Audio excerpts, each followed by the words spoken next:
کرد و در دور اول پیروزی به دست آورده بود و در مرحله های دوم حذف شده بود. ولی فعلا ببینیم اکنون در گشتین ملی، گشتینه که پایه‌گذار اساسی هست برای رقابت‌های جهانی، کامرانشاه استاپریان با لباس‌های سفید، رحمی خدا شریپوف از ولایت مختار کوهستان بدخشان. رقابت این ورزشکاران رو با هم ببینیم دوستان.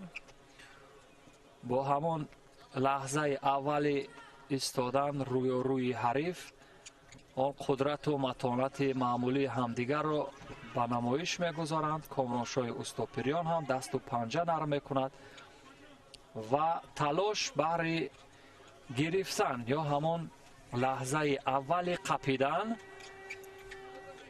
روی همون توشک یا همون گلیم مخصوص گشتینگیری یکم تر شده است، چون که کمی هم باران بارید. از این لحاظ صدای پایهای این ورزشکاران بر اعلا احساس می شود. کامرانشاه گرفتن معمولی از سمت بالا از قسمت کمر حریف، از سمت پشت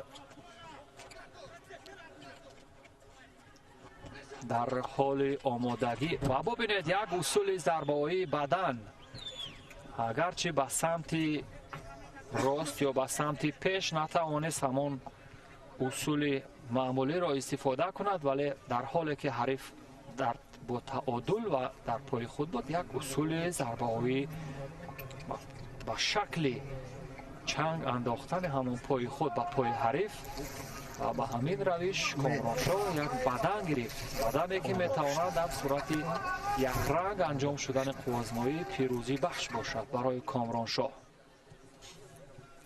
ولی رقابت ادامه می‌یابد. دست و پنجه نرم میکنند در مقابل همدیگر. کامرانشاه استاپریان از سمت دست چپ حریف قسمت گرفتن و از گریبان چپ اجرای اصول فقط اینجا نمیرسد. مرحله قپیدن بسیار با مورد است. آن چهره های شناخته که در هیئت تیم ملی جودوی کشور شامل هستند امروز در رقابت داخل جمهوری نیز به صحنه رقابت ها برآمدند.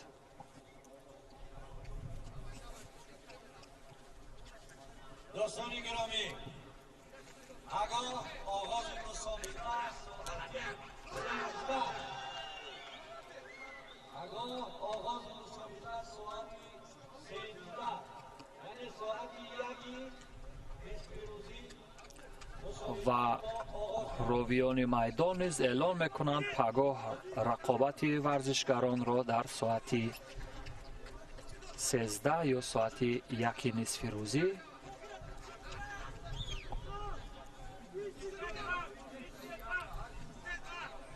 اکنون بوران بیشتر وزیده ایستاده است و در صورت اوج گرفتن یا شدت یافتن وضع هوا احتمال دستاندرکاران قوازمایی ها را منع کنند اگر سرعت باران زیادتر شود.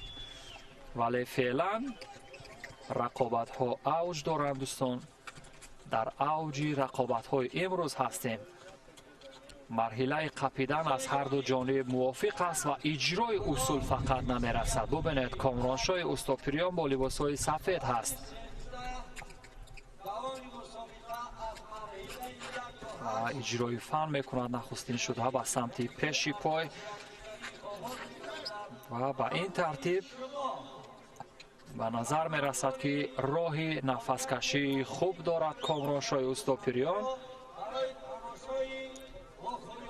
و رقابت ادامه می‌یابد تا انجام دور اول رقابت ها در میان ورزشکاران دسته 90 کیلوگرم. همگی دو رقابت دیگر بجز این سه رقابت دیگر باقی مانده است. کامرانشاه در حالی که لبخند دارد گوشتین میگیرد در برابر حریف، اما شاید مشکل خواهد بود در حالی که توشک اگر یکم تر شود یا همون گلیم مخصوصی گوشتینگیری. امروز گوشتین ما نیز در بالای گلیم مخصوص برگزار می شود. اون تتمی که در عرصه رقابت های جهانی گوشتین جودو برگزار می شود.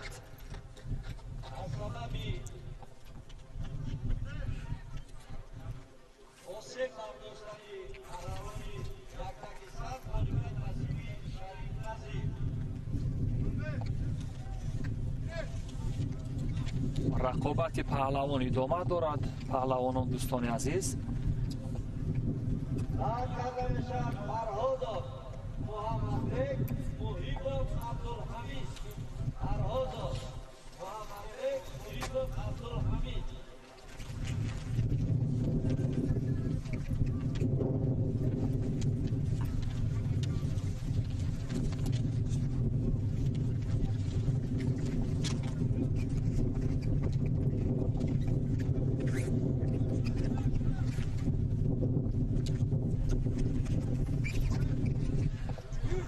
کامرانشاه اگرچه اصولهای پرتابی رو اجرا نکنه در این رقابت، ولی با داشتن تکنیک بسیار خوب قپیدن یا اداره حریف میتواند که حریف رو کنترل کند. اما اجرای فن یکی از جزئیات مهمی که هست، اگر صورت بگیرد بسیار خوبتر خواهد بود.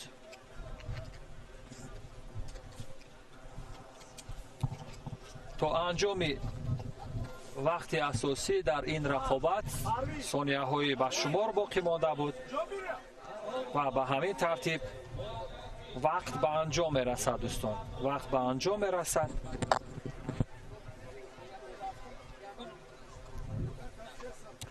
و با یک